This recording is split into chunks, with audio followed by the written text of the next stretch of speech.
오늘 우리가 함께 교독한 이 말씀, 지난 시간도 그리고 그 전 시간에도 동일하게 고린도 교회 성도들을 격려하고 위로하고 그리고 신앙의 본질이 무엇인가를 사도 바울이 고린도 교회 성도들에게 보낸 편지의 내용입니다. 신앙의 본질이란 성경에 계시된 하나님의 말씀이 기본이 되어야 합니다. 신앙의 본질은 각 개개인의 신앙의 고백이 아닙니다. 신앙의 본질은 상황과 환경에 따라서 변화되는 게 아닙니다. 신앙의 본질은 영원 무궁토록 동일한 겁니다. 그래서 영원 무궁토록 동일한 것은 하나님 말씀밖에 없어요. 세상은 변하고 환경도 변하고 사람도 변하고 이 땅에 있는 모든 것은 변하지만 하나님의 말씀은 변화되지 않습니다. 하나님의 말씀은 영원무궁한 것이며 하나님의 말씀은 절대로 변치 않는 말씀입니다. 그래서 그런 전제로 신앙의 본질이 하나님의 말씀이기에 사도 바울은 고린도 교회 성도들이 신앙생활보다 자꾸 흔들려요. 왜 흔들릴까요? 세상을 바라보니까 흔들리죠. 왜 흔들릴까요? 환경에 빠지니까 흔들리죠. 그래서 세상도 바라보지 말고 환경도 바라보지 말고 하나님 말씀만을 붙들고 신앙생활을 해라 라는 그런 권면으로 그런 격려로 그런 도전으로 이 본문 말씀을 기록했습니다. 그래서 오늘 고린도후서 4장 7절에 앞에 나와 있는 주어가 뭐죠? 우리가 누굴까요? 고린도 교회 성도와 주님 오실 그때까지 모든 믿는 성도들과 그리고 모든 사도들이 다 포함된 거예요. 더 쉽게 말하면 성령의 은혜로 성령의 일하심으로 예수 믿게 된 모든 지체를 가르치는 거예요. 그 중에 시간에 따라서 고린도 지역에 살던 초대교회 성도, 공간에 따라서 고린도 교회 사람들 이렇게 얘기하고 시 공간을 지금 우리로 따지면 대한민국 공간 21세기 살아가고 있는 시간에 속한 우리 여기 우리라는 말씀은 예수 믿는 모든 사람을 다 방문하는 거예요. 직분이 사도든 목사든 장로든 권사든 성도든 관계없어요. 예수 믿는 모든 사람들. 그래서 예수 믿는 모든 사람들에게 사도 바울이 신앙의 본질이 뭔가를 가르쳐줘요. 그러면 저와 여러분도 오늘 이 말씀을 통해서 신앙의 본질이 무엇인가를 재차 확인하는 시간이 되기를 주님의 이름으로 부탁을 드립니다. 자, 신앙의 본질이 뭔가 보세요. 신앙의 본질은 이보배입니다. 뭐라고요? 이보배. 우리나라 양궁 선수 중에 이름을 참 잘 지은 여자 선수가 있어요. 그 여자 선수의 성은 기씨예요. 기가 막히죠. 기씨인데 거기다 이름을 또 뭐라 그랬어요? 보배라고 그랬어요. 그래가지고 양궁을 너무너무 잘 쏘아서 엄청나게 많은 메달도 많이 받고 또 나라의 포상금도 많이 받고 그러더라고요. 가끔 TV에도 나오더라고요. 자, 그 기보배 씨의 이름을 얘기하는 게 아니고요. 이 보배는 뭐냐면 이 보배는 자, 여러분의 삶 속에 가장 중요한 것을 사람들이 대부분 보배라고 그러잖아요. 그러면 자기에게 있는 보배가 뭔지 한번 생각해 보실래요? 나에게 있는 보배가 뭘까? 다 누구에게나 질문할 수 있는 거예요. 준상, 당신에게 보배는 뭡니까?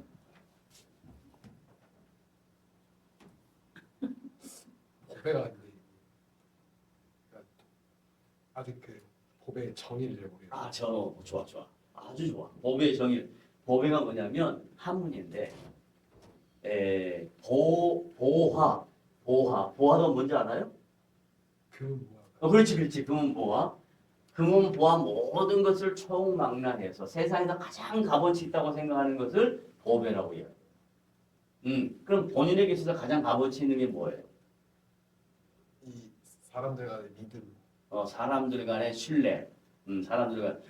사람은 믿음의 대상이 아니에요.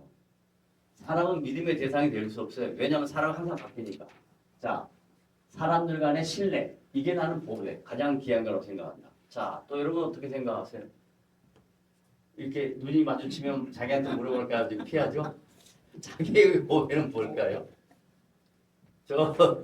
제일 멀리 떨어져 있는 현웅 집사님 보배가 뭐예요? 저요? 네. 저는 지금의 신앙입니다. 지금의 신앙? 네, 지금의 신앙이 보배다. 좋아요. 자, 그러면 각자 모두에게 자기가 가장 값어치 있고 귀하다고 생각하는 게 있을 텐데 왜 성경에서 사도 바울은 예수 믿는 모든 사람들을 향해서 우리가 이 보배를 가졌으니 그랬을까?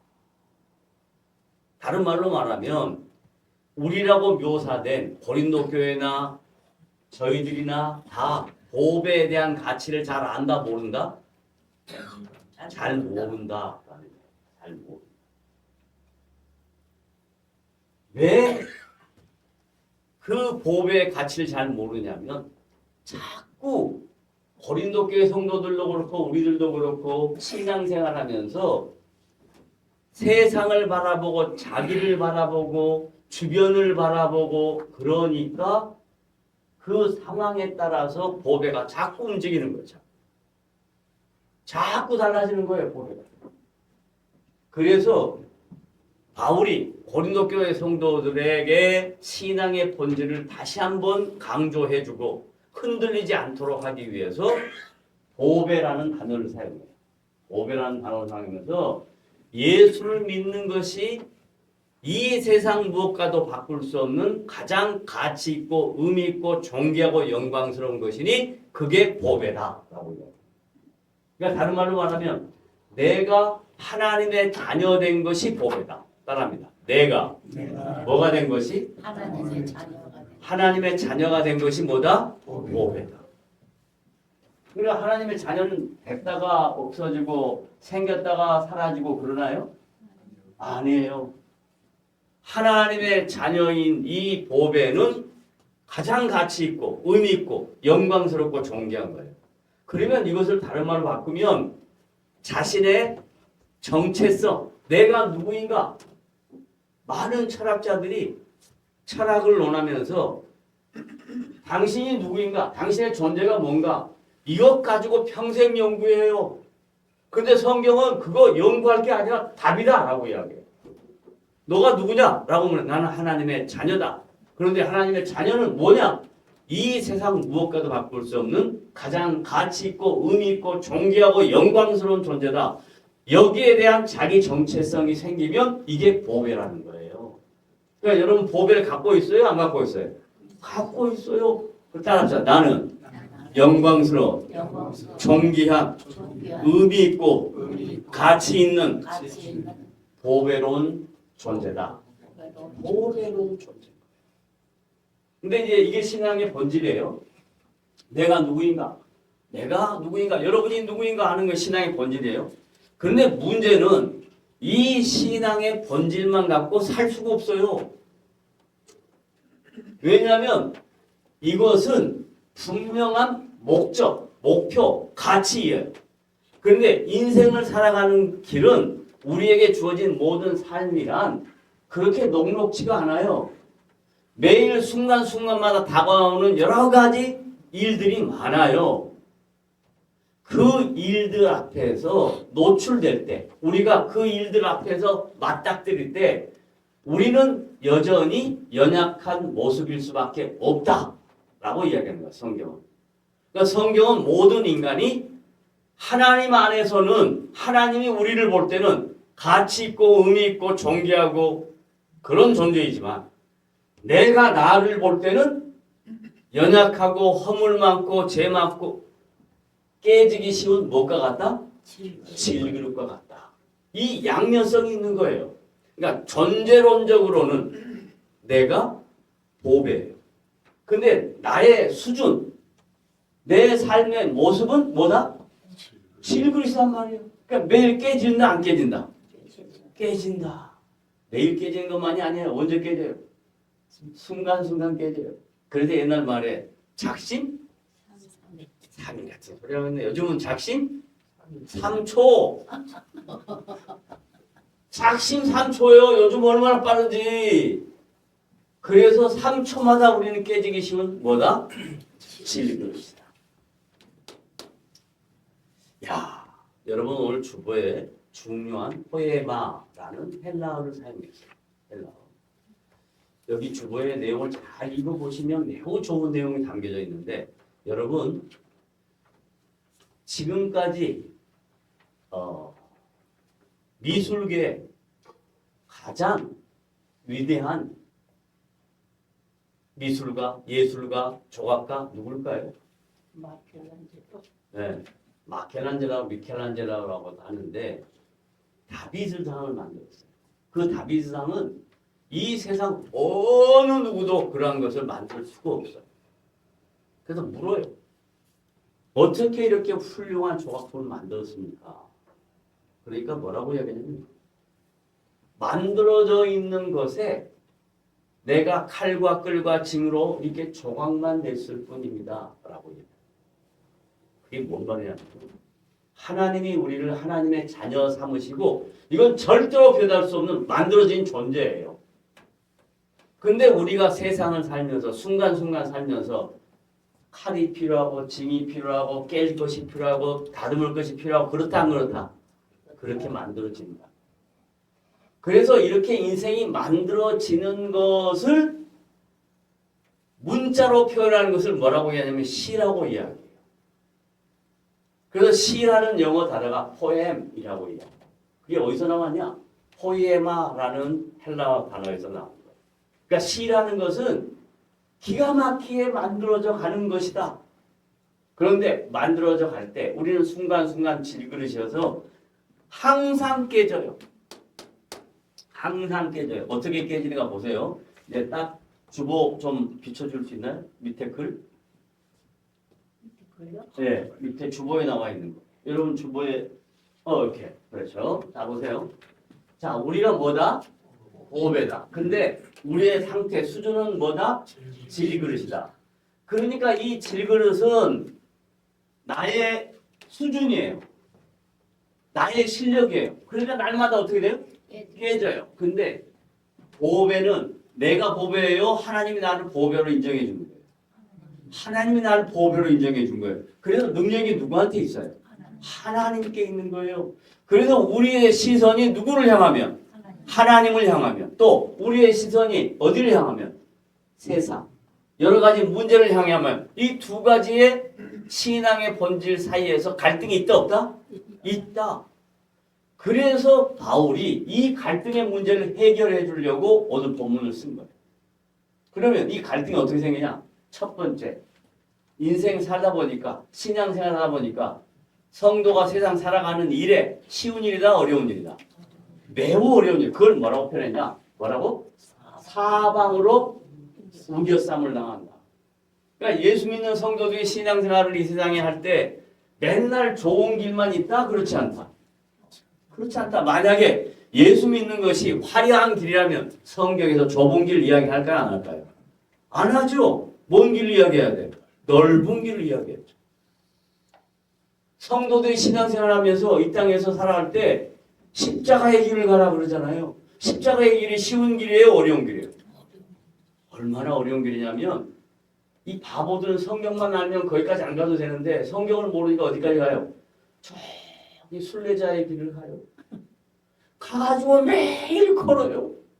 걸으면서 아이고 고통스럽구나 힘들구나 하고 깨닫고 돌아온 게 뭐냐면 순례자의 길을 걸어보니까 인생이 뭐더라? 순례더라 이 말이야. 그러니까 순례라는 것은 쉽다 어렵다? 안 가도 다 하는 거야. 근데 가서 알아야 된대. 그래서 수많은 돈을 들여서 거기까지 갑니다. 여러분, 예수 믿고 신앙생활하는 것은 순례자의 길이에요. 십자가의 길이에요. 어려운 길이에요. 그걸 그렇게 안 가르치고 자꾸 예수 믿으면 복 받는다고 그러고 예수 믿으면 모든 거 잘 된다고 그러니까 다 바보들이 되는 거예요. 아니에요. 사방으로 오개쌈을 당해요.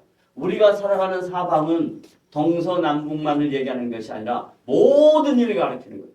모든 일에 어려움을 당해요. 왜? 결단을 해야 되니까. 하나님의 백성답게 살아야 되는 결단을 해야 되니까. 어려운 일이에요. 사방으로 오개쌈을 당해요. 그게 세상 모습이에요. 자기를 바라보면 이래요. 세상을 바라보면 이래요. 근데 능력이 누구에게 있다? 하나님께 있어. 그래서 하나님을 바라보면 어떻게 되는 거예요? 사방으로 우겨쌈을 당해도 쌓이지 않는데 그 누구의 힘이에요? 내 힘이 아니라니까. 그러니까 나는 누구를 의지해야 돼? 하나님을. 그래 따라합니다. 하나님 오늘도 하나님을 의지합니다. 하나님만을 신뢰합니다. 그렇게 하나님만을 신뢰하고 사시는 분이 한 분 아니야. 여러분 다 계시죠 우리 분. 여러분 다죠. 근데 나는 우리 이우승 권사님 바라보면 꼭 그 생각이 나. 62세에 불자 정도도 그냥 보통 불자예요. 아주 그냥 또 그냥 대단한 불자가 오셨어. 주님이 그를 만나 주셨어. 주님이 그의 그 남은 인생 동안 지금 30년을 저렇게 건강하게 사죠. 아까 내가 깜짝 놀랐어요. 얘기 중에 50대 초반에 초반인가 걷지도 못했대. 나는 몰랐어요. 그런데 본인이 자연스럽게 나았대. 저는 그렇게 생각 안 하고 하나님이 그 불쌍한 육신 내 손을 얹으시다 치료하시고 예수 믿게 하시고 지금까지 건강케 하시고 얼마나 건강한지 몰라요. 그래서 여러분이 사방으로 오개쌈을 당해요. 그래도 쌓이지 않은 것은 내 능력이 내 안에 있다. 누구에게 있다? 하나님. 하나님입니다. 내 삶의 모든 어려움 속에 그 능력의 힘은 누구에게 있다? 하나님께 있습니다. 믿으면 아멘. 그 다음에 두 번째. 인생살이는 답답함의 연속이에요. 왜 그럴까요? 왜 답답함의 연속일까요? 이건 철학적 질문이에요. 왜 답답할까요? 대용한 집사님 왜 답답해요? 하다 보면 뭔 일을 하다 보면 왜 답답해요? 그렇지. 자기를 아는 사람 있어요 없어요? 아무도 없어요. 자식이 내 맘 알아요? 모르는 정도가 아니야.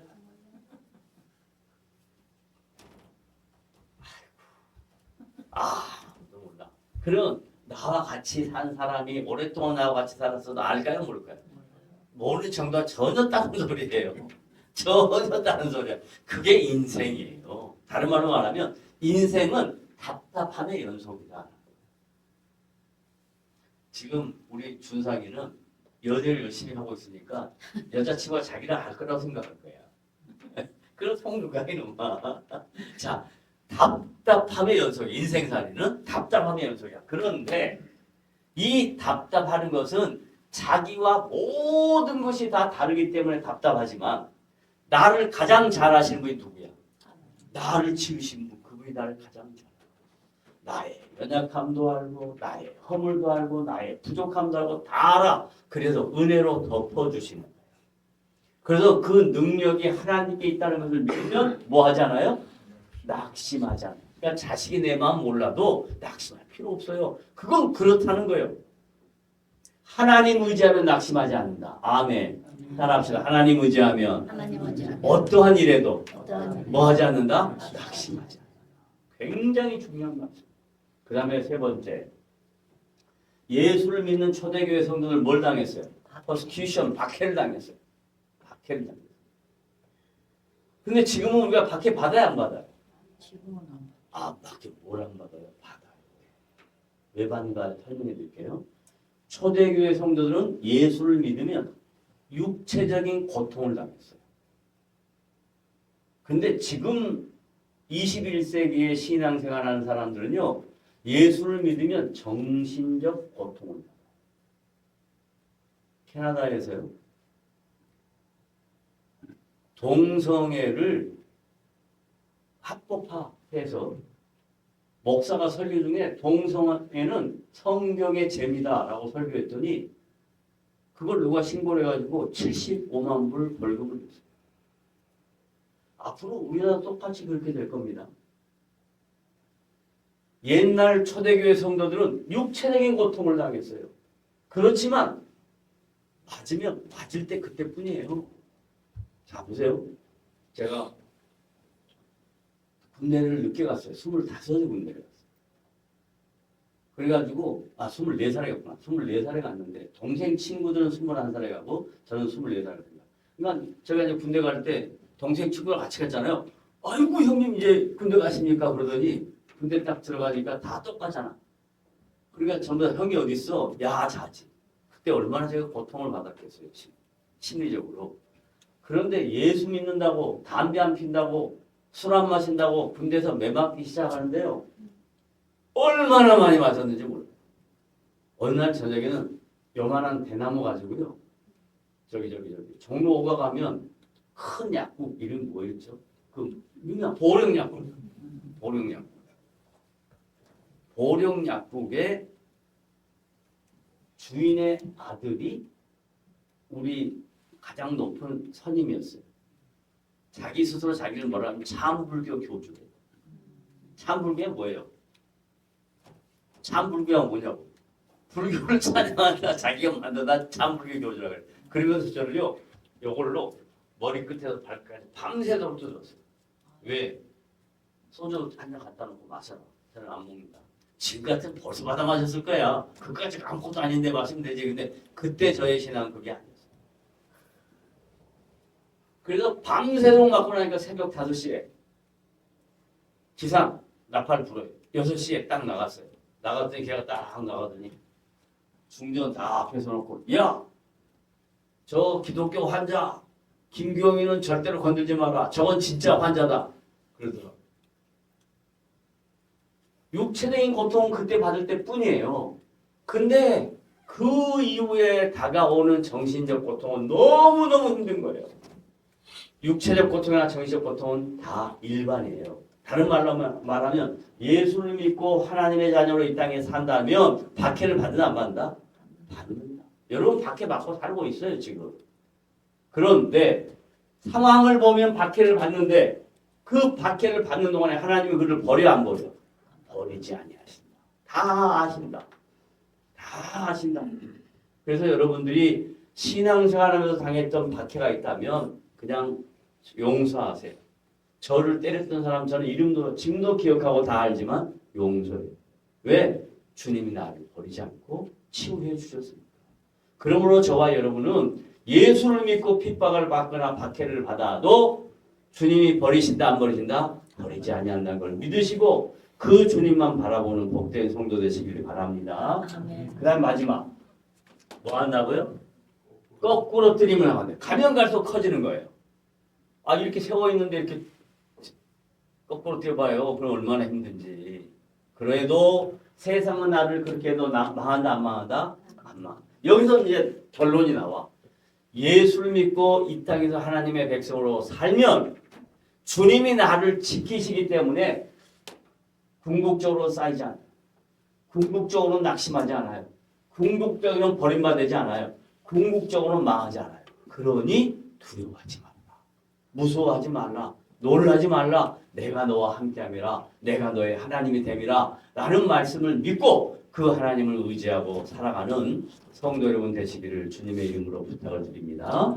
이제 이렇게 살려면요. 뭐가 나한테 있어야 되냐면 그런 믿음으로 살려면 나에게 뭐가 있어야 되냐면 이것은 예수님의 죽음과 생명이 누구 안에?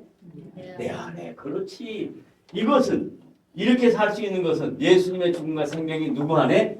내 안에 있는 것을 믿으면 강하게 흔들리지 않게 초대교회 고린도교회 성도들 왔다 갔다 하는 성도들에게 신앙의 본질이 무엇이고 지금 너희들이 이 세상에 어떻게 살고 있는가를 가르치면서 절대로 주님은 너희를 버리지 아니하고 너희를 망하게 하지 아니하고 절대로 너희들과 함께 하실 테니 걱정하지 말라고 하신 그 말씀 믿으셔서 여러분의 삶 속에 한 주간 동안 주님이 나와 동행하시니 이 십자가의 길, 좁은 길 잘 걸어가겠습니다. 라고 하는 복된 지체들 되시기를 주님의 이름으로 부탁을 드립니다. 아멘. 기도합시다.